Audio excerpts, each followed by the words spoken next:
हरि बोल भक्तों, हरि बोल, हरि बोल, हरि बोल। श्रीमद् भागवत गीता अध्याय 4। श्रीमद् भगवत गीता के महात्म्य सहित ये महात्म्य पद्म पुराण के उत्तरखंड से अध्याय 174 से अध्याय 192 तक से लिया गया है। यह महात्म्य भोलेनाथ प्रभु का पार्वती माता के साथ संवाद है, जिसमें माता के पूछने पर प्रभु भोलेनाथ ने गीता के अध्याय का महात्म्य उनको बताया। हरि भक्तों, हम गीता के प्रत्येक अध्याय के साथ उससे पहले उसका महात्म्य बता रहे हैं, क्योंकि यह अति महत्वपूर्ण है। श्रीमद् भगवद गीता के चौथे अध्याय का नाम कर्म संन्यास योग है। ओम तत्सति। श्रीमद् भगवत गीता स्वरूप उपनिषद एवं ब्रह्म विद्या तथा योग शास्त्र विषयक श्री कृष्ण अर्जुन के संवाद में ज्ञान कर्म संन्यास योग नामक चौथा अध्याय महात्म्य प्रारंभ। श्रीमद् भगवद गीता के चौथे अध्याय का महात्म्य। श्री भगवान कहते हैं, प्रिय, अब मैं चौथे अध्याय का महात्म्य बतलाता हूँ। सुनो। भागीरथी के तट पर वाराणसी अर्थात बनारस नाम की एक पुरी है। वहाँ विश्वनाथ जी के मंदिर में भरत नाम के एक योगनिष्ठ महात्मा रहते थे, जो प्रतिदिन आत्मचिंतन में तत्पर हो आदर पूर्वक गीता के चतुर्थ अध्याय का पाठ किया करते थे। उसके अभ्यास से उनका मन अंतःकरण निर्मल हो गया था। वे शीत उष्ण आदि द्वंद्वों से भी कभी व्यथित नहीं होते थे। एक समय की बात है, वे तपोधन नगरी की सीमा में स्थित देवताओं का दर्शन करने की इच्छा से भ्रमण करते हुए नगर से बाहर निकल गए। वहाँ बेर के 2 वृक्ष थे। उन्हीं की जड़ में वे विश्राम करने लगे। एक वृक्ष की जड़ में उन्होंने अपना मस्तक रखा था और दूसरे वृक्ष के मूल में उनका एक पैर टिका हुआ था। थोड़ी देर बाद जब वे तपस्वी चले गए, तब बेर के वे दोनों वृक्ष 5-6 दिन के भीतर सूख गए। उनमें पत्ते और डालियां भी नहीं रही। तत्पश्चात वे दोनों वृक्ष कहीं ब्राह्मण के पवित्र गृह में 2 कन्याओं के रूप में उत्पन्न हुए। वे दोनों कन्याएं जब बढ़कर 7 वर्ष की हो गई, तब एक दिन उन्होंने दूर देश घूमकर आते हुए भरत मुनि को देखा। उन्हें देखते ही वे दोनों उनके चरणों में पड़ गई और मीठी वाणी से बोली, मुनि, आपकी कृपा से ही हम दोनों का उद्धार हुआ है। हमने बेर की योनि त्याग कर मानव शरीर प्राप्त किया है। उनके इस प्रकार कहने पर मुनि को बड़ा विस्मय हुआ। उन्होंने पूछा, पुत्रियों, मैंने कब और किस साधन से तुम्हें मुक्त किया था? साथ ही यह भी बताओ कि तुम्हारे बेर के वृक्ष होने में क्या कारण था, क्योंकि इस विषय में मुझे कुछ भी ज्ञात नहीं है। तब वे कन्याएं पहले उन्हें अपने बेर हो जाने का कारण बतलाती हुई बोली, मुनि, गोदावरी नदी के तट पर छिन्नपाप नाम का एक उत्तम तीर्थ है, जो मनुष्यों को पुण्य प्रदान करने वाला है। वह पावनता की चरम सीमा पर पहुंचा हुआ है। उस तीर्थ में सत्यतपा नामक एक बड़ा तपस्वी बड़ी कठोर तपस्या कर रहे थे। वे ग्रीष्म ऋतु में प्रज्वलित अग्नियों के बीच में बैठते थे।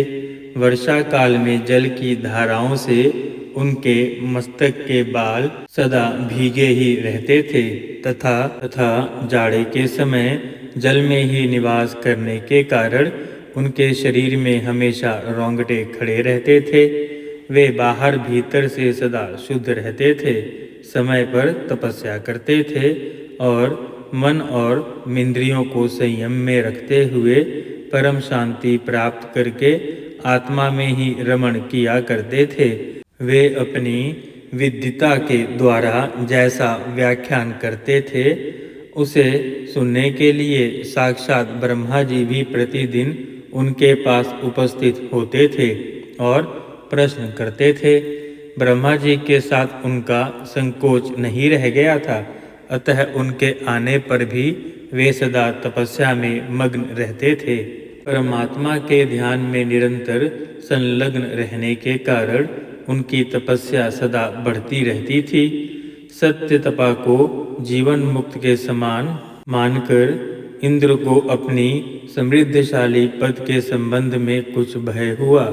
तब उन्होंने उनकी तपस्या में सैकड़ों विघ्न डालने आरंभ कर दिए। अप्सराओं के समुदाय से हम दोनों को बुलाकर इंद्र ने इस प्रकार आदेश दिया, तुम दोनों उस तपस्वी की तपस्या में विघ्न डालो जो मुझे इंद्र पद से हटाकर स्वयं स्वर्ग का राज्य भोगना चाहता है। इंद्र का यह आदेश पाकर हम दोनों उनके सामने से चलकर गोदावरी के तीर पर जहाँ वे मुनि तपस्या करते थे आईं। वहाँ मंद और गंभीर स्वर से बजते हुए मृदंग तथा मधुर वेणुनाद के साथ हम दोनों ने अन्य अप्सराओं के सहित बहुत मधुर स्वर में गाना आरंभ किया। इतना ही नहीं, उन योगी महात्मा को वश में करने के लिए हम लोग स्वर, ताल और लय के साथ नृत्य भी करने लगी। बीच बीच में जरा जरा सा आंचल खिसकने पर उन्हें हमारी छाती भी दिख जाती थी। हम दोनों की उन्मत्त गति काम भाव का उद्दीपन करने वाली थी, किंतु उसने उन निर्विकार चित्त वाले महात्मा के मन में क्रोध का संचार कर दिया। तब उन्होंने हाथ से जल छोड़कर हमें क्रोधपूर्वक श्राप दे दिया, अरे तुम दोनों गंगा जी के तट पर बेर के वृक्ष हो जाओ। यह सुनकर हम लोगों ने बड़ी विनय के साथ कहा, महात्मन हम दोनों पराधीन थी, अतः हमारे द्वारा जो दुष्कर्म बन गया है आप उसे क्षमा करें। यो कहने पर मुनि को प्रसन्न कर लिया। तब उन पवित्र चित्त वाले मुनि ने हमारी शापों उद्धार की अवधि निश्चित करते हुए कहा, भरत मुनि के आने तक ही तुम पर यह श्राप लागू होगा।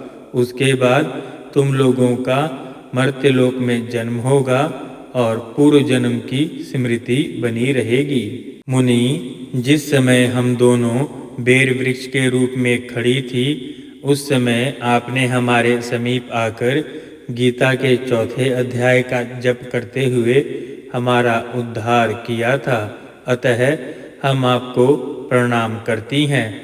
अतः आपने केवल श्राप से ही नहीं, इस भयानक संसार से भी गीता के 4 अध्याय के पाठन द्वारा अर्थात पाठ द्वारा हमें मुक्त कर दिया। श्री भगवान कहते हैं, उन दोनों के इस प्रकार कहने पर मुनि बहुत ही प्रसन्न हुए और उनसे पूजित हो विदा लेकर जैसे आए थे वैसे ही चले गए, तथा वे कन्याएं भी बड़े आदर के साथ प्रतिदिन गीता के 4 अध्याय का पाठ करने लगी, जिससे उनका उद्धार हो गया। श्रीमद् भगवद गीता महात्म्य में 4 अध्याय संपूर्ण। आइए भक्तों, अब श्रीमद् भगवद गीता के 4 अध्याय का श्रवण करते हैं। ओम तत्सदिति श्रीमद् भगवत गीता सुपनिषदु ब्रह्म विद्यां योग शास्त्रे श्री कृष्ण अर्जुन संवादे ज्ञान कर्म संन्यास योगो नाम 4 अध्याय प्रारंभ। ओम श्री परमात्मने नमः। उसके उपरांत श्री कृष्ण महाराज बोले, हे अर्जुन, मैंने इस अविनाशी योग को कल्प के आदि में सूर्य के प्रति कहा था और सूर्य ने अपने पुत्र मनु के प्रति कहा और मनु ने अपने पुत्र राजा इक्ष्वाकु के प्रति कहा। इस प्रकार परंपरा से प्राप्त हुए इस योग को राजऋषियों ने जाना, परंतु हे अर्जुन, वह योग बहुत से काल से इस पृथ्वी लोक में लोप अर्थात प्रायः हो गया था। वही यह पुरातन योग अब मैं तेरे लिए वर्णन कर रहा हूँ, क्योंकि तू मेरा भक्त और प्रिय सखा है, इसलिए। तथा यह योग बहुत उत्तम और रहस्य अर्थात अति मर्म का विषय है। इस प्रकार भगवान श्री कृष्णचंद्र महाराज के वचन सुनकर अर्जुन ने पूछा, हे भगवान, आपका जन्म तो आधुनिक अर्थात अब हुआ है और सूर्य का जन्म बहुत पुराना है, इसलिए इस योग को कल्प के आदि में आपने कहा था, यह मैं कैसे जानूं? इस पर श्री कृष्ण महाराज बोले, हे अर्जुन, मेरे और तेरे बहुत से जन्म हो चुके हैं, परंतु हे परंतप, उन सबको तू नहीं जानता है और मैं जानता हूँ। मेरा जन्म प्राकृतिक मनुष्यों के सदृश नहीं है। मैं अविनाशी स्वरूप अजन्मा होने पर भी तथा सब भूत प्राणियों का ईश्वर होने पर भी अपनी प्रकृति को अधीन करके योग माया से प्रकट होता हूँ। भक्तों, यहाँ एक बड़ा महत्वपूर्ण ज्ञान है। प्रभु ने क्या कहा कि वह मनुष्यों की तरह जन्म नहीं लेते, वह प्रकृति को अधीन करके अपनी योग माया से प्रकट होते हैं, जन्म नहीं लेते, प्रभु प्रकट होते हैं। यह छठा श्लोक है। हे भारत, जब जब धर्म की हानि और अधर्म की वृद्धि होती है, तब तब ही मैं अपने रूप को रचता हूँ अर्थात प्रकट होता हूँ, क्योंकि साधु पुरुषों का उद्धार करने के लिए और दूषित कर्म करने वालों का नाश करने के लिए तथा धर्म की स्थापना करने के लिए युग युग में प्रकट होता हूँ। इसीलिए हे अर्जुन, मेरा वह जन्म और कर्म दिव्य अर्थात अलौकिक है। इस प्रकार जो पुरुष तत्व से जानता है, वह शरीर को त्याग कर फिर जन्म को प्राप्त नहीं होता, किंतु मुझमें ही प्राप्त होता है, अर्थात भक्तों वह मोक्ष प्राप्त कर लेता है। भक्तों, आइए इसमें लिखे तत्व शब्द को और अधिक गहराई से जानते हैं।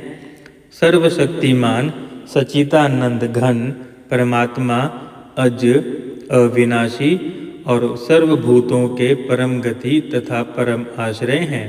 वे केवल धर्म को स्थापन करने के लिए, संसार का उद्धार करने के लिए ही अपनी योग माया से सगुण रूप में प्रकट होते हैं।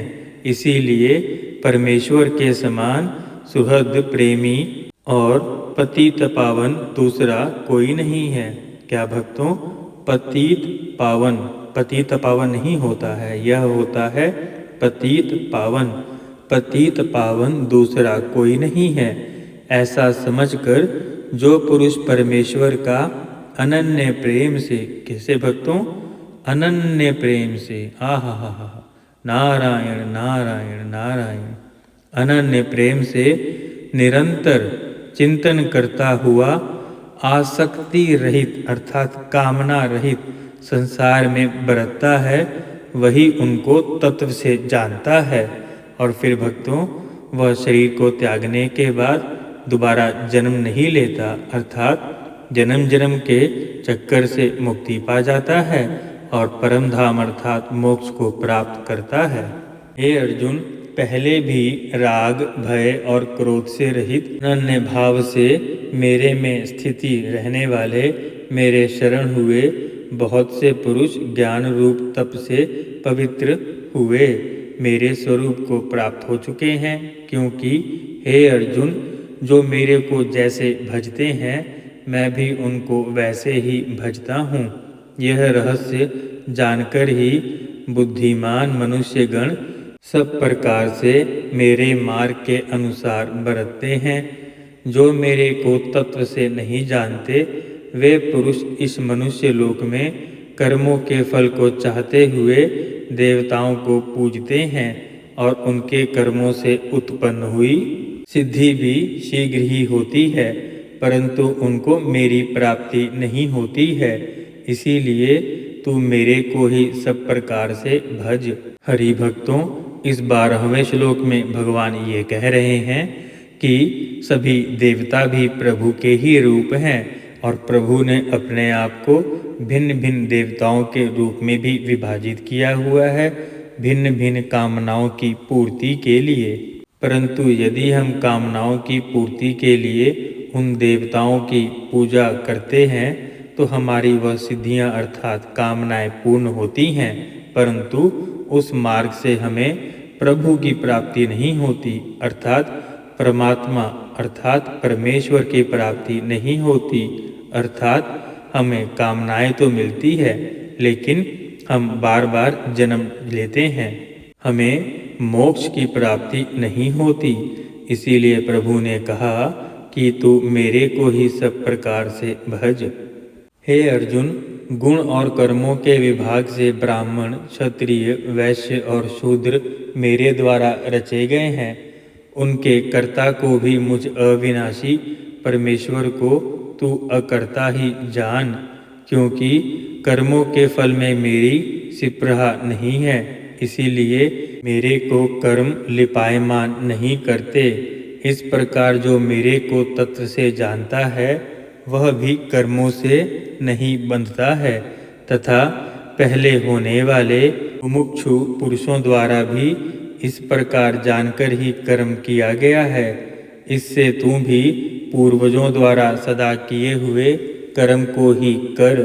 परंतु कर्म क्या है और अकर्म क्या है, इस विषय में बुद्धिमान पुरुष भी मोहित है।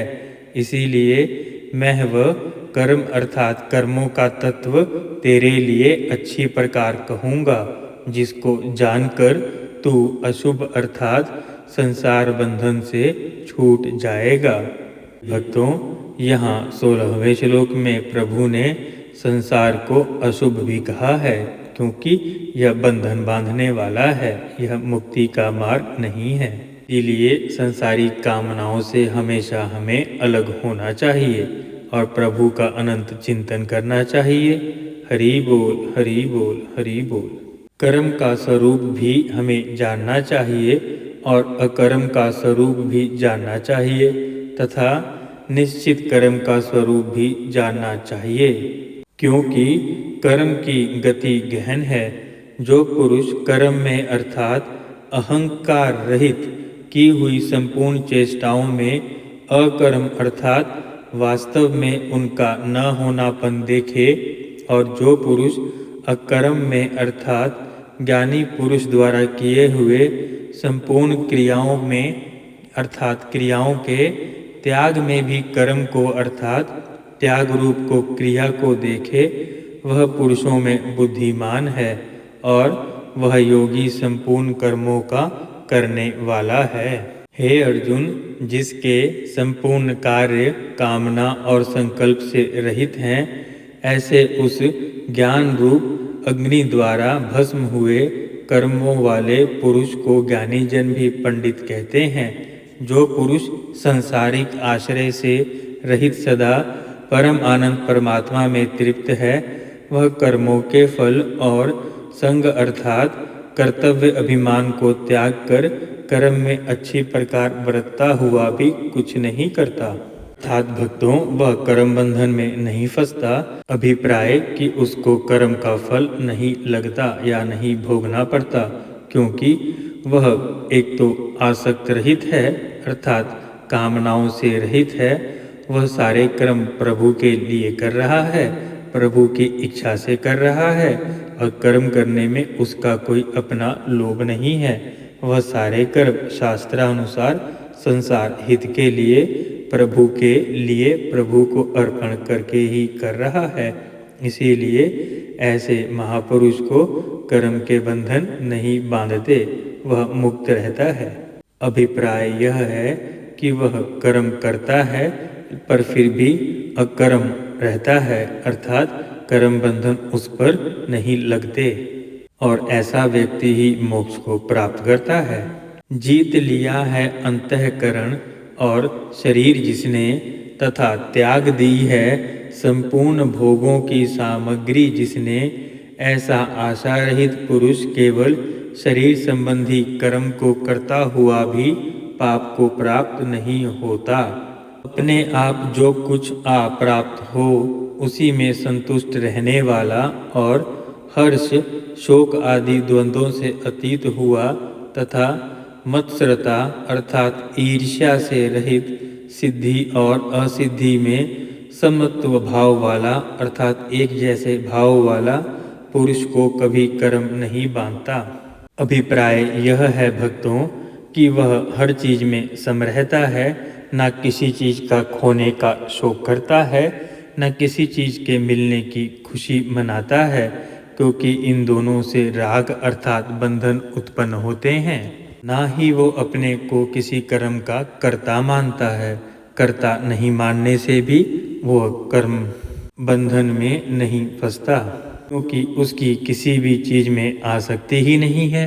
वह अनंत चिंतन करता है बस प्रभु का, क्योंकि आसक्ति से रहित ज्ञान में स्थित हुए चित्त वाले यज्ञ के लिए आचरण करते हुए मुक्त पुरुष के संपूर्ण कर्म नष्ट हो जाते हैं। उन यज्ञ के लिए आचरण करने वाले पुरुषों में कोई तो इस भाव से यज्ञ करते हैं कि अर्पण अर्थात त्रुवादिक भी ब्रह्म है और हवि अर्थात हवन करने योग्य द्रव्य भी ब्रह्म है और ब्रह्मरूप अग्नि में ब्रह्मरूप कर्ता के द्वारा जो हवन किया गया है वह भी ब्रह्म है। इसीलिए ब्रह्मरूप कर्म में समाधिस्थ हुए उस पुरुष द्वारा जो प्राप्त होने योग्य है वह भी ब्रह्म ही है।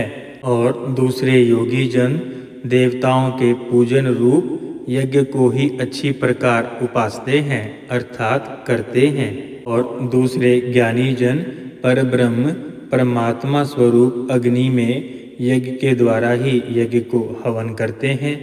प्रिय भक्तों, परब्रह्म परमात्मा में ज्ञान द्वारा एक ही भाव से स्थित होना ही ब्रह्म रूप अग्नि के यज्ञ द्वारा यज्ञ को हवन करना है।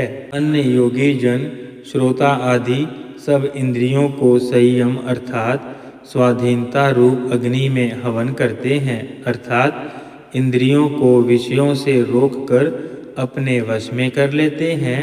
और दूसरे योगी लोग शब्दादिक विषयों को इंद्रिय रूप अग्नि में हवन करते हैं, अर्थात राग द्वेष रहित इंद्रियों द्वारा विषयों को ग्रहण करते हुए भी भस्म रूप करते हैं।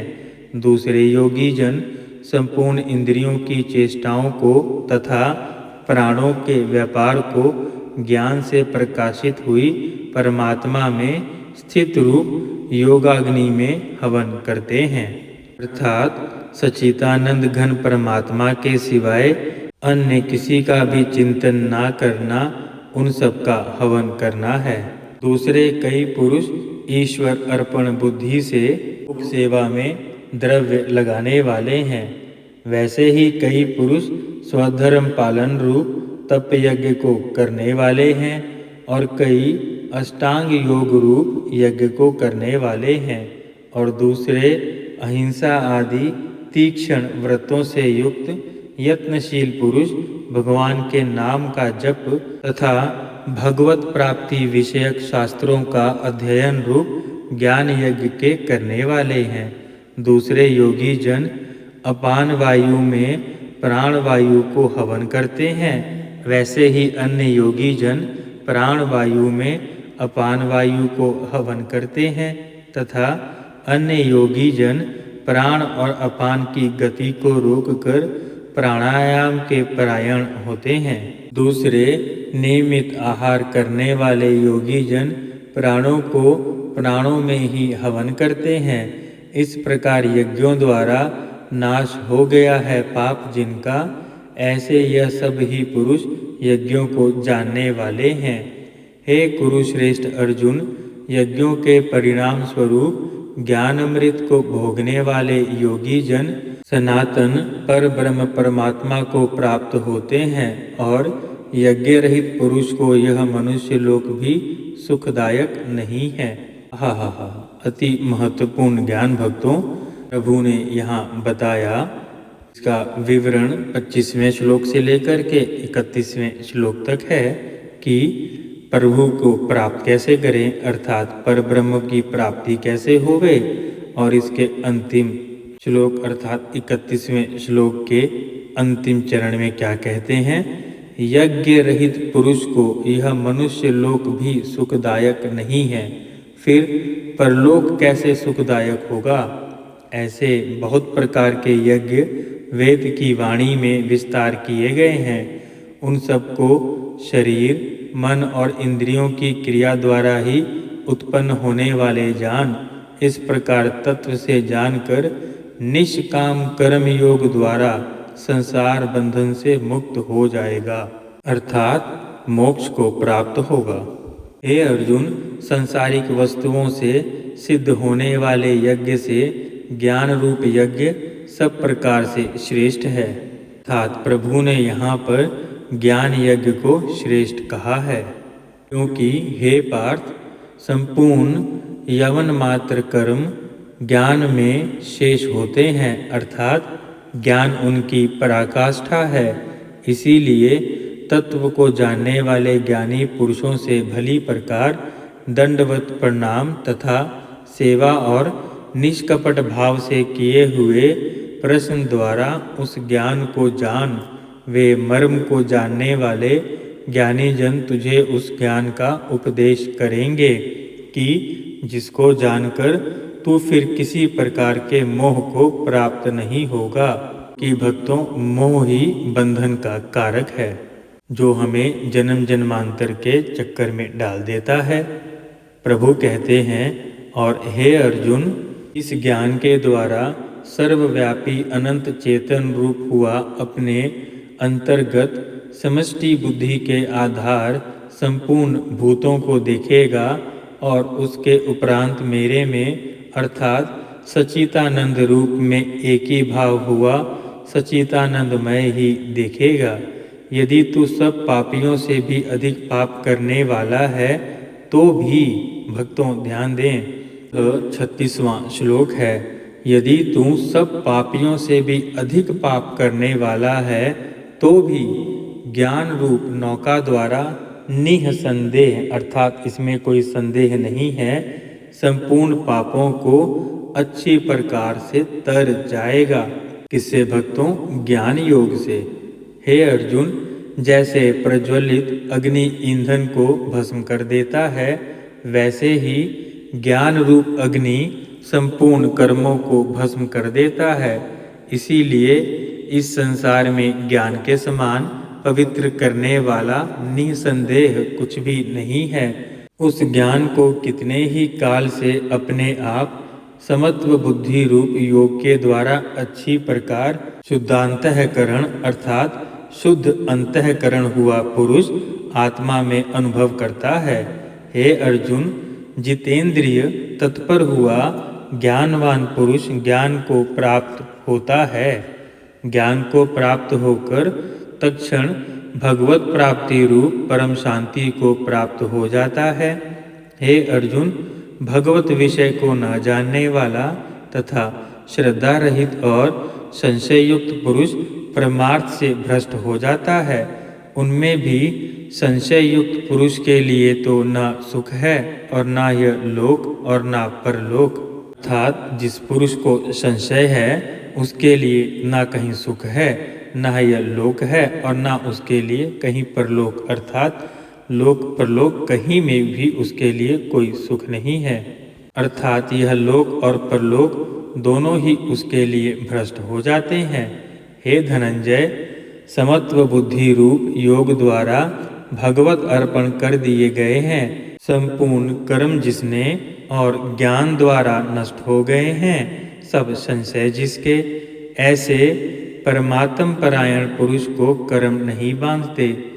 इससे हे भरतवंशी अर्जुन, तू समत्व बुद्धि रूप योग में स्थित हो और अज्ञान से उत्पन्न हुए हृदय में स्थित इस अपने संशय को ज्ञान रूप तलवार द्वारा छेदन करके युद्ध के लिए खड़ा हो। इति श्रीमद्भगवत गीता रूपी उपनिषद एवं ब्रह्म विद्या तथा योग शास्त्र विषयक श्री कृष्ण अर्जुन संवाद में ज्ञान कर्म संन्यास योग नामक चौथा अध्याय संपूर्ण। श्रीमन्नारायण नारायण नारायण भजमन्नारायण नारायण नारायण श्रीमन्नारायण नारायण नारायण भजमन्नारायण नारायण नारायण श्रीमन्नारायण नारायण नारायण। हरि बोल भक्तों, हरि बोल, हरि बोल, हरि बोल। हरि भक्तों, इस चैनल को कृपा करके सब्सक्राइब करना न भूलें। नारायण नारायण नारायण।